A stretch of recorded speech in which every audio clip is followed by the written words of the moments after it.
Dana, you made a little tease in February with a coming soon or coming attraction for a grandbaby. Has that grandbaby made their debut?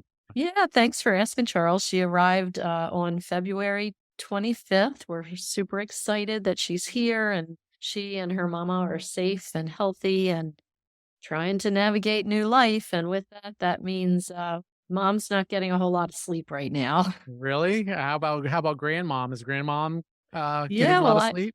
I was pretty excited. I got to be the makeshift doula for the event. So I was up all night with her. It was a 30-hour long labor from the Oh time her my water broke goodness. until the morning after when she 30 hours? yeah, it was crazy long. She wasn't really in labor when her water broke, so I think that was part of the delay, not that the whole world once saw those Right, details. right. But it's interesting because we're gonna be talking about sleep today, and I definitely did not get much sleep for about a 48, 72-hour period. And and of course, now I'm back in my own bed, so I'm comfortable sleeping, but as, many of our listeners know, when you're a brand new parent, those first couple days and weeks and sometimes months, don't include a lot of sleep. And for the rest of the world, this is March, and I didn't know how you're going to get sleep during this month, right? You Right. have daylight saving time begins here on the 12th, so there's an hour loss. St. Patrick's Day is the same week, so if you're enjoying those festivities, good luck. And oddly enough, that's the same day as World Sleep Day. I don't know if that was a good idea. Yeah, I don't think that's a good idea.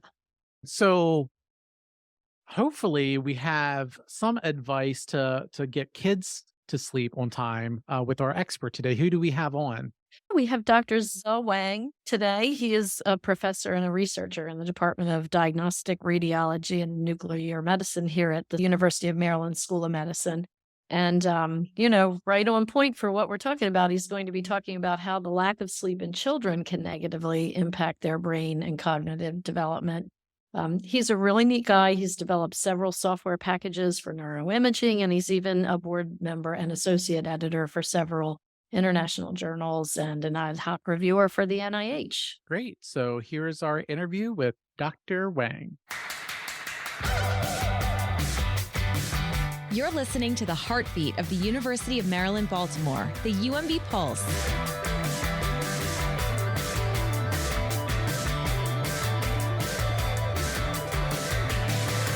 Dr. Wang, thank you for being here today. We're so excited to have you as a guest to learn more about sleep for those of us either with children or like me. I have a new grandbaby, so I need to understand all I can about sleep. You led a study called the ABCD study, which was published in Lancet Child and Adolescent Health recently. And that found elementary school age children who get less than 9 hours of sleep per night have significant differences in certain brain regions responsible for memory, intelligence, and well being compared to those who get the recommended 9 to 12 hours of sleep. So we'd like to talk with you a little bit about that today. This research was funded by the National Institutes for Health, right? That's right. Okay. And before we jump into the study, Dr. Wang, tell me a little bit about you. How did you wind up researching sleep? You come from a diagnostic, radiology, and nuclear medicine background, right? Yes. So it's a great pleasure to talk about my study. So I joined UMB about 4 years ago. My research is about the brain. So several years ago, I was looking at the Alzheimer's disease and the aging study.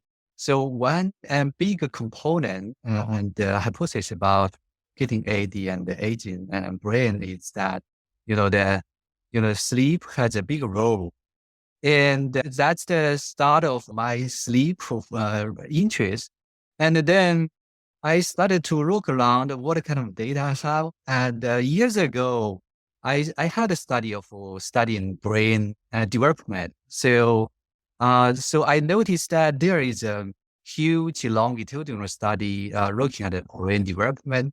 So then I thought, okay, sleep not just the interest topic for the older people and aging people, right? But it could be a very important topic for the development of brain as well. So that's why and how we started, this study. That's interesting. Well, with your current research, you are specifically studying sleep and children, right? Yes. Okay. And define that age group for me. You say adolescents, but what does that mean in terms of your research? Yeah. So adolescence is critical period for brain development, body development. So theoretically, I mean, empirically, it's defined by age. So it's between 7 to 16 age, or that period of time. Then the ABCD study, that's a huge national-wide study. So it started following the kids from 9 to 10 years old, and we'll follow them for 10 years. So at this stage, we would still call them as pre-adolescents, because they are still kind of, should be treated as a teens or a young child. Okay. And what year are you in currently?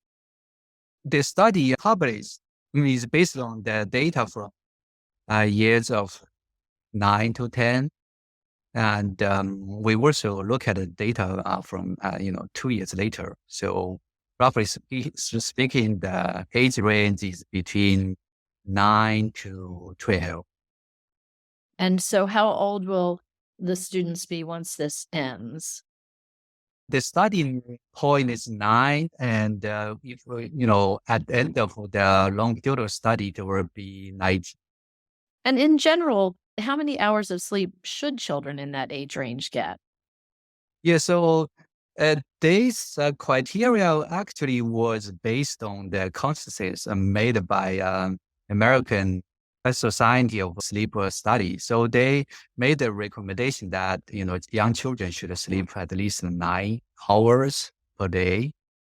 So that's the criteria we used to define which group of children slept less than that, and which group of children who had the sufficient sleep. And so, when you first started out, how did you get your participants? I have to clarify that we are using the data acquired by the ABCD study. Okay. We are not a part of the ABCD study. We are using the data from them, and we specifically use the data to test some hypothesis created by ourselves. Interesting. Okay. Thank you for clarifying that. How many children were part of the study? So the ABCD study, I will call it as a parent ABCD study, right? So they are following about 10,000 children for 10 years. And the data we have access right now and included in the paper is about 8,700 kids. So we use their data from the baseline. So the baseline means the time when ABCD first recruited the subjects, the children, into the study and studied and acquired data. So we call the starting time point as a baseline. And so they have two separate studies, right? So one is annually, they will assess the kids' like cognitive function and collect their health record. And another part of the study is to use MRI to look at the brain structural function. So that is done every other year. And in our study, we use the data from baseline, the second year, and the third year. Because third year, that's the data we have for the repeated MRI scan. And in the study, we look at 3 big components. So one is sleep, and the second part is the brain. So we look at the brain structure and the function. And the third part is the outcome. We look at the cognitive function and some behavioral measures. So overall, we were checking whether these 3 components, they have some correlations, whether they are linked together. And so our hypothesis is that for the kids who didn't sleep well sufficiently according to the recommended criteria, so they may have, difference in the brain structurally or functionally. And at the same time, they may have difference in the behavioral or cognitive function. And so that's our hypothesis. And then we checked another kind of related question is whether this kind of difference will sustain, right? Because at the baseline, you may find something, but it's a big question for whether that kind of difference will last years, like 2 years.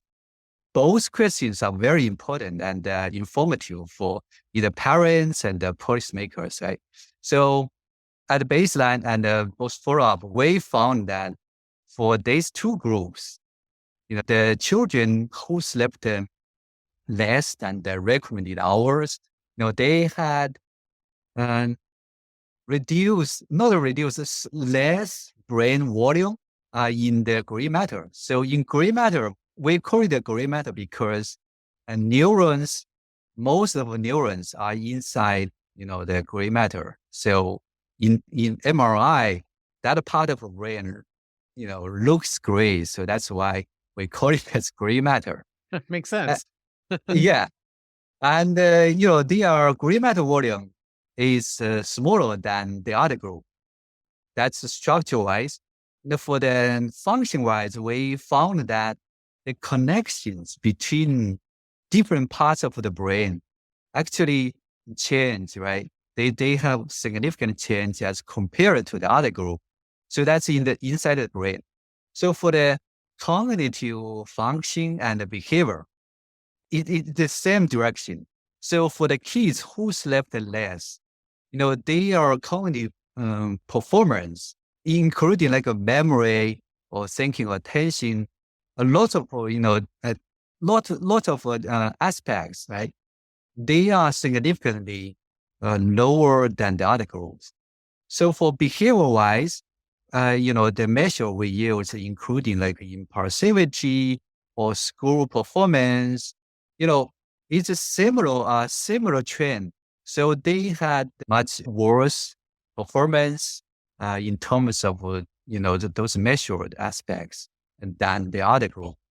So that's a populational level of finding. And for the second question, I just mentioned that we were interested in whether those effects can sustain, will last for a while. And then we took the same group of children and look at their brain and the behavior and cognitive function measures at the second follow-up year. And we found this quite similar effects. And that tells us that, the effects is not just the one time. They sustain at least for 2 years. And that's why, it's it raises bigger concern for how long this will last. You obviously are interested in looking at the brain imaging, right?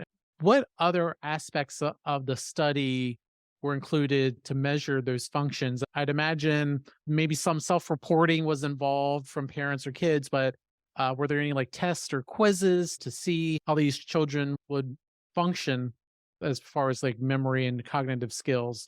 So you can make that connection. Is the imaging telling you what's really happening? Yeah, that's a great question. The data acquisition actually, it's a little bit complicated. As you just mentioned, some data, they were reported by parents, like this. Right now, the sleep duration is based on parent-reported sleep duration.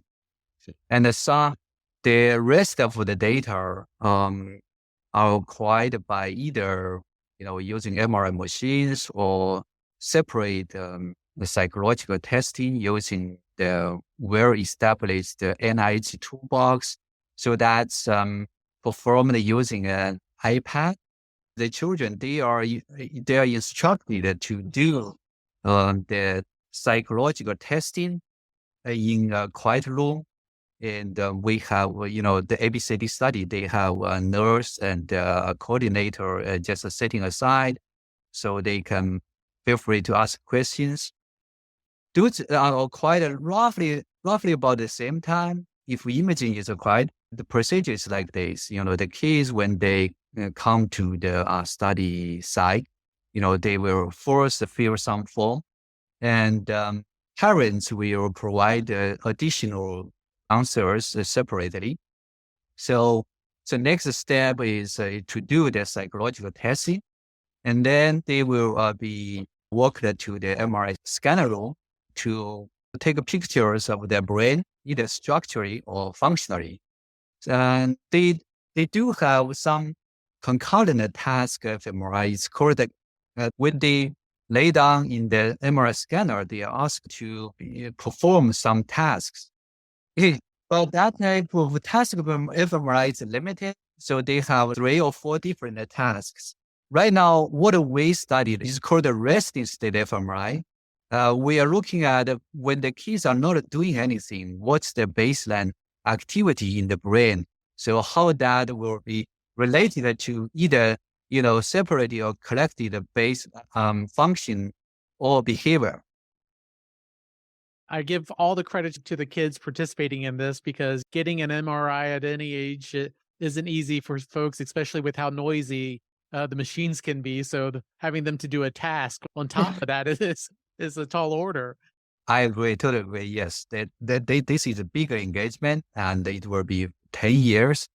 And both the parents and the kids are, highly appreciated for participating in the ABCD study. You mentioned about the self-reporting, and obviously you can't be bedside by every child, all 8,000 kids as part of this. Were they given any sort of parameters as far as sleep times, or did it matter at all when they decided to go to sleep or bed? Yeah, that's a great question. So right now, what we look at is the sleep duration reported by parents, and sleep itself has many components, like what you just mentioned, the onset of sleep, and also the total duration and the segments of the sleep. Some kids, they may wake up, they may wake up during at night and then stay alert for a while and then go back to sleep. For certainly we need a long, consistent, sleep duration. Yeah, we haven't looked at the other components, and that's our, we are doing that right now in ongoing studies. Yes, and speaking of ongoing studies, I'm not sure if maybe this one is included in that, but we were wondering about maybe how much socioeconomic data is part of this to maybe tell if child in an urban setting may get as much sleep or less sleep than some one who's in a rural setting, for instance, or based on income level. Yeah, there are many factors that can affect the sleep. So one factor, as you mentioned, is the social economic status and living environment or family. So we right now we look at it, but we haven't published it. The results are quite consistent with literature, showing that the socioeconomics is actually correlated with the sleep duration and the sleep patterns. And for other factors like if the family have some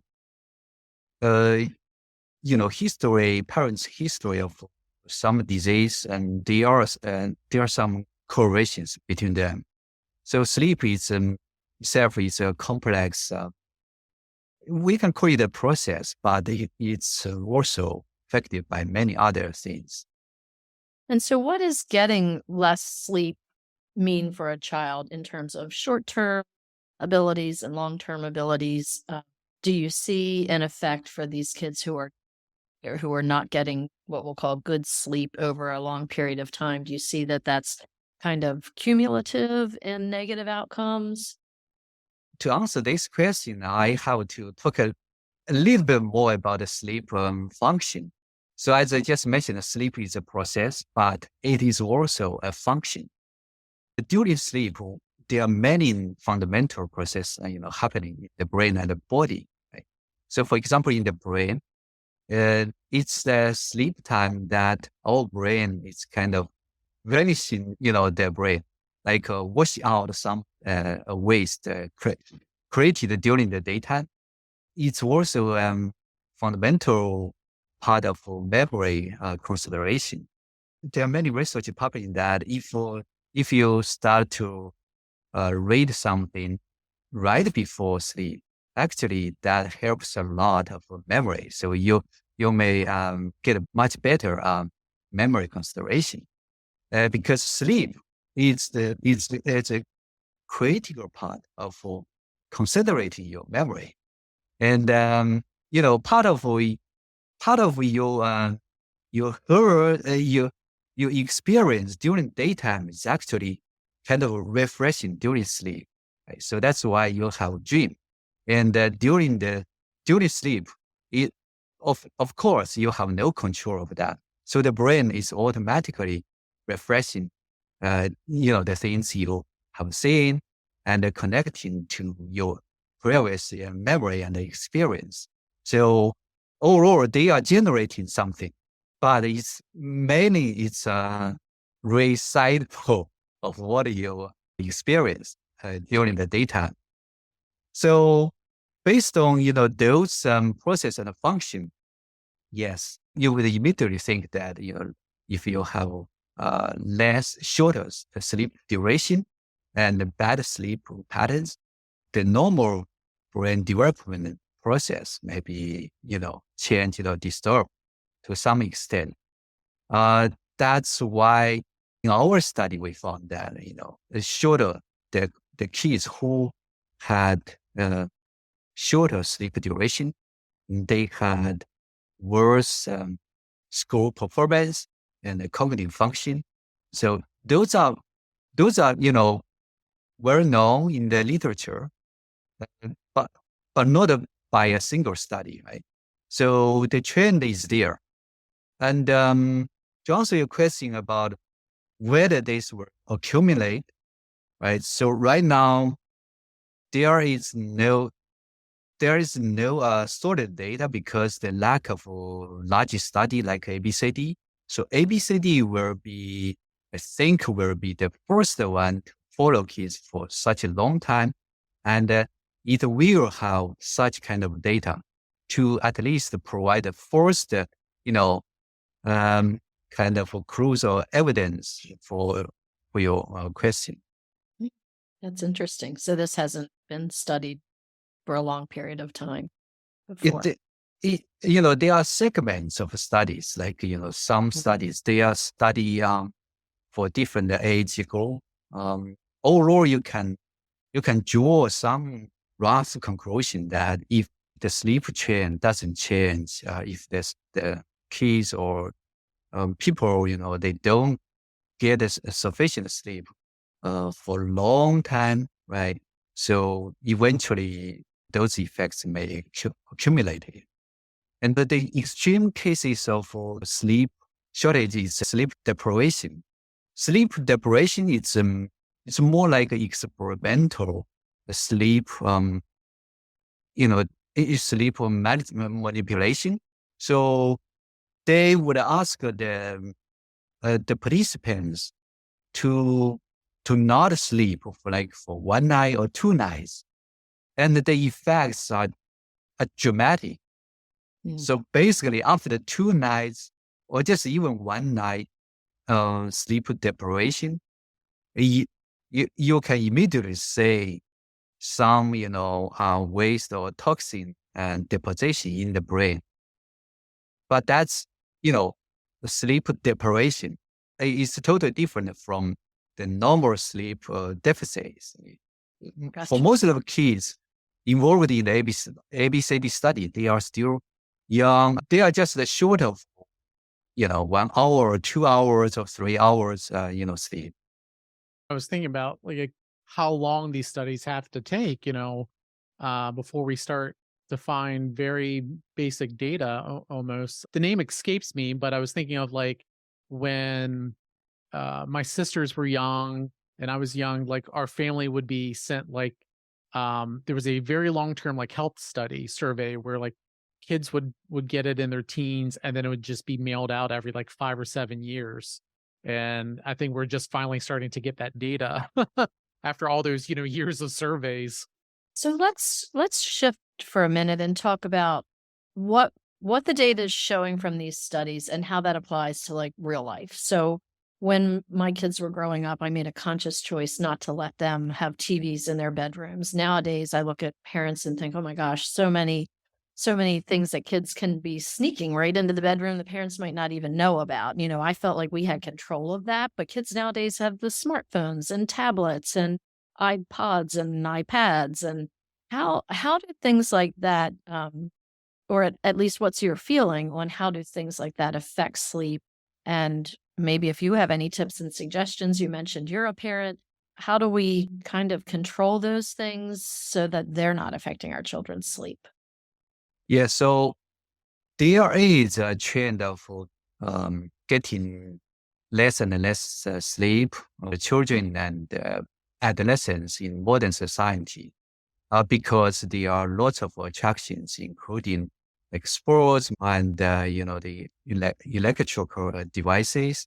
So regarding some of plausible procedures that can help kind of reduce this trend is that for parents or relatives, you can implement some family rules like no pads, no iPhone, no smartwatch in the bedroom. Ask the kids go to bed on time every day, and doing more physical activity during the daytime, and then they will fall asleep quickly, right?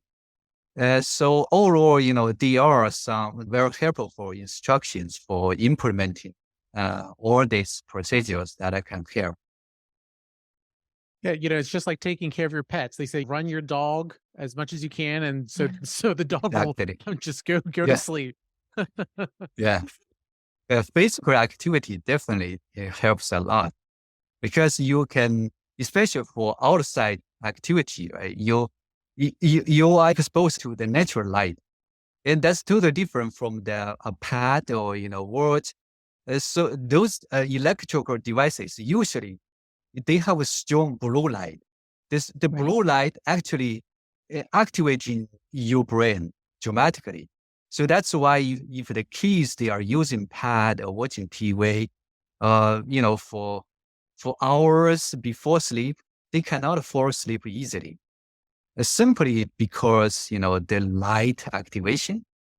Surely they will get additional excitement, based on the content, right? Right. I had something charging in my living room. It was a new device I think I got for Christmas, and I noticed, and I could just feel that light even with my closed eyes. It was subtle, but it was in the living room. I'm like, there's something on and it's bothering me. And it almost felt like the entire apartment was lit up, but it was just a subtle light. It was enough to bother me. Where Mhm. you're right, we have so many gadgets charging, emitting little lights, little indicating lights that it's hard to, you know, get them turned at the right angle and just to black everything out. I mean, obviously, the simplest solution would be for me shut the door, but but so it goes back to sleep preferences. Are you someone who shuts the door or open door? Do you have blackout curtains? Little things like that. Yeah, that's And I right. think too, just having parents model that behavior for their kids. It's one thing to tell your children they can't do that, but then when they see their parents on their phones and devices all the time and in their own bedrooms, yeah, that's a bigger, I guess, broader topic. Yeah, I totally agree. The parents actually are the best examples. if you if you limit your behavior, at least before sleep time, right? So the children will follow. And if you just kind of ask them or you force them to do something, usually it's hard because the children and the adolescents, their brain is still under rapid development. Their control capability is still not mature. It's great that we're talking about sleep and kids right now because sleep has gotten so much attention for kids' development that the studies on how much kids and teens should get is really impacting school times now. And so we've had recently California last year became the first state to mandate a later school start time. The American Academy of Pediatrics thought that the start times were too early and high school should start at 8:30 a.m. or later to get enough sleep. And even here in Maryland, we're starting to see that change where Anne Arundel County has changed their high school start times to 8:30. Middle schoolers are now going at 9:15. Howard County is also planning a change. So why is it better for students to go to school later sleep wise? Are you seeing that, Dr. Wang, as a good step for schools to take? I don't do much, kind of research on this topic, but to me, it does help, for prolonging the sleep duration. I would just, provide evidence. So, for example, during the COVID-19 pandemic, right? So the kids do not, did not need to wake up early because the Zoom meeting or Zoom class always start like 9 o'clock or even 9:30. So based on the data, even from ABCD, we observe that, during pandemic, roughly speaking, the kids, they get a 1 hour or 1.5 hour longer sleep durations. So that's evidence I can see. Some reasons I can see is that because especially for teenagers, adolescents, right? They have some coursework to do at home, and they cannot easily change their sleep onset time, quickly. So if they have to wake up early, especially to take the school bus, um, if the school starts at 7, they would probably have to wake up at 5:30 or 6 o'clock, right? So that kind of preparation, it's it is part of that. It will take part of the sleep time. Yeah, it'll be interesting to see how this unfolds because I'm sure as you've seen in the data that you get, sleep is impacted by all sorts of variables, right? And so for these high school students, I can imagine like during the COVID times, they're not getting to participate in those extracurriculars that would eat into their night or be able to maybe work jobs because of employment impacts during COVID. And now that's returned. And so how do they balance now a later start time with sports and working maybe a part-time job for a few hours at night? So it'll be really interesting to see what happens. But I guess for your case, even though you're not studying that, maybe there's these long-term studies, you're going to have to say, well, wait, we've been measuring these kids sleep and cognitive abilities, and now we have the subset of populations that we've studied where they had changed their school start times and look at the impacts of that on cognitive development. Yeah, you're definitely right. And actually, we are looking at that effects because the pandemic perfectly kind of implement experimental sleep modulation, right?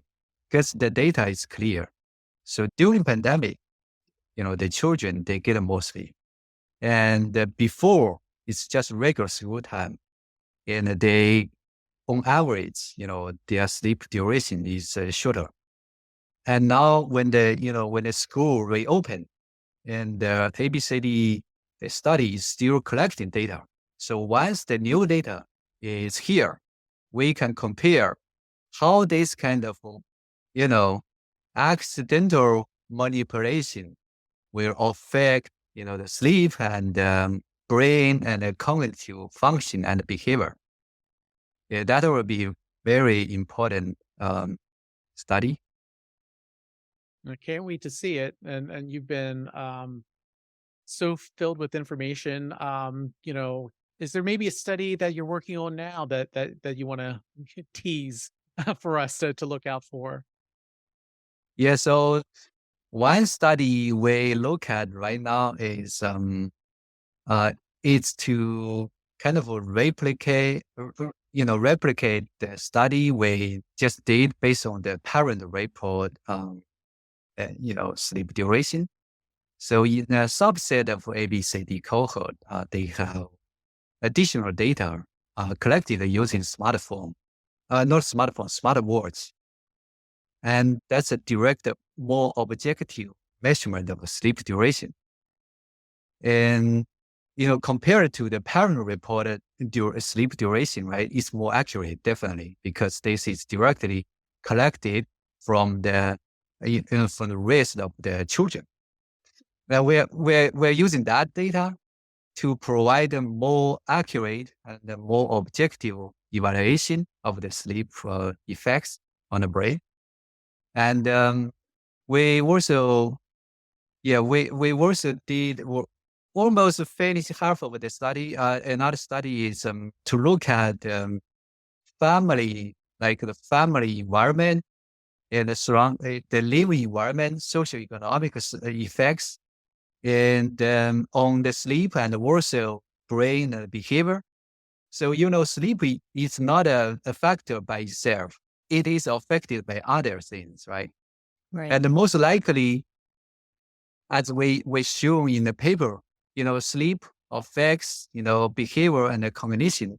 But the cognition and the behavior, they will retrospectively affect the sleep. So it's bi-directional. So we want to look at, how other factors, more upstream factors, will play a role in this chain reaction. So overall, we can have a much better, more comprehensive of, brain development and under the modulation of sleep and other factors. About that smartwatch study where sleep is being measured, do the participants get a free Fitbit or Apple Watch, or are they just supplying it themselves? Yeah, that's ABCD. As long as I know, they no free. they will have to return. Yeah. Oh, okay. So they're on loan. I got it. Yeah. Well, that's great that you can pull other data from this study to use to look at different, But different elements. meanwhile, to encourage the kids to participate the study for a long time consistently, right? ABCD, they do provide, some compensations, to just compensate them, their time, and to encourage them to keep on the study. Yeah. Well, I wouldn't mind being compensated a free mattress. Oh, that's a whole nother study. Yeah. Maybe we need to have a mattress person one to talk about the effects of sleep based on the type of mattress. Well, Dr. Wang, thank you so much for your time today and sharing all of your knowledge and expertise. It's been very interesting just knowing that this big ABC study has been taking place, that it's ongoing, but also more interesting to understand how that data is used and what kind of outcomes you're seeing for the children. So thank you for sharing. It's my great prayer. Thank you. You may have noticed there was one less voice today in today's Pulse. That's because we have some bittersweet news about Jenna Frick.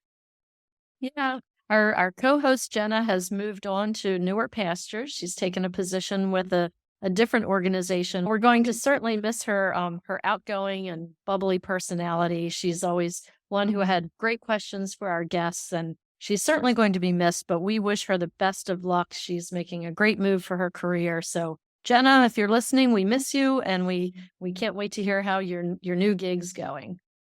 Best of luck, Jenna.